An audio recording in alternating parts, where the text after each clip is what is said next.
ઈસુદાન ગઢવીનું મોટો એલાન, આગામી 2 મહિનામાં આમ આદમી પાર્ટી 2000 સભાનું આયોજન કરશે. Story report by Manguram Verma, Surat. આગામી 1 ઓગસ્ટથી આમ આદમી પાર્ટી અને આખું એનું પ્રદેશથી માંડી અને બૂથ સ્તરનો સંગઠન છે એ ગુજરાત જોડો અભિયાનમાં જોડાવાનું છે. આગામી 1 ઓગસ્ટથી અમારા તમામ લીડરો પ્રદેશના છે, લોકસભા જિલ્લાના પ્રમુખો, જિલ્લાની ટીમો અને તાલુકાની ટીમો, આ તમામ ટીમો આગામી 2 મહિના સુધી નાની મોટી જિલ્લા પંચાયત વાઇઝ, નગરપાલિકા વાઇઝ અને વોર્ડ વાઇઝ અને મહાનગરપાલિકામાં વોર્ડ વાઇઝ મિટિંગો કરી ગુજરાતની જનતાને જોડવાનું કાર્યક્રમ કરવામાં આવશે. અંદાજે 2 મહિનામાં 2000 જેટલી સભાઓ નાની મોટી આમ આદમી પાર્ટીના નેતૃત્વમાં આમ આદમી પાર્ટીના નેતાઓ કરશે.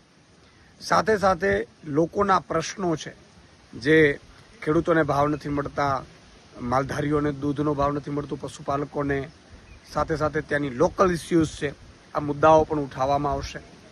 માનનીય અરવિંદ કેજરીવાલજીએ એક આહવાન કર્યું હતું યુવાનોને તક આપવા માટે કે ભાજપ કોંગ્રેસ છે તમને તક નહીં આપે ક્યારેય. એટલે તાલુકા પંચાયત લડવા માંગતા હોય, જિલ્લા પંચાયત લડવા માંગતા હોય, નગરપાલિકા મહાનગરપાલિકા લડવા માંગતા હોય, એવા યુવાનોને પણ આગામી સમયમાં હજારોની સંખ્યામાં આમ આદમી પાર્ટીમાં જોડાવામાં આવશે.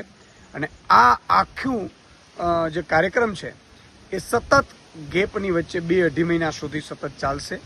અને અંદાજે લાખો ગુજરાતી વાસીઓ જે પરિવર્તન છે, જે ભ્રષ્ટ ભાજપની સિસ્ટમથી થાકી ગયા છે, ભ્રષ્ટ ભાજપના જે અહંકારથી થાકી ગયા છે, એમના ધાક ધમકીથી, ગુંડાઓ, લુખાઓ, ભ્રષ્ટાચારથી થાકી ગયા છે, એ તમામને અમે આહવાન પણ કરીએ છીએ કે આવો ગુજરાત જોડો અભિયાનમાં જોડાવો. અને માનનીય અરવિંદ કેજરીવાલજીએ જે લાખો યુવાનો જોડવાની વાત કરી છે, તો યુવાનોને પણ હું અપીલ કરું છું કે આ અભિયાન 1 ઓગસ્ટથી શરૂ થઈ રહ્યું છે, આગામી 2-2.5 મહિના સુધી ચાલશે. તો એમાં આપ સૌ જોડાઓ. અને આ આખા કાર્યક્રમમાં અમારા જે પ્રદેશનું નેતૃત્વ છે, અમારી જે લીડરશીપ છે, એ જિલ્લા વાઇઝ 15 મહિનો દિવસની એક ટૂર કરી અને સભાઓને સંબોધન કરશે.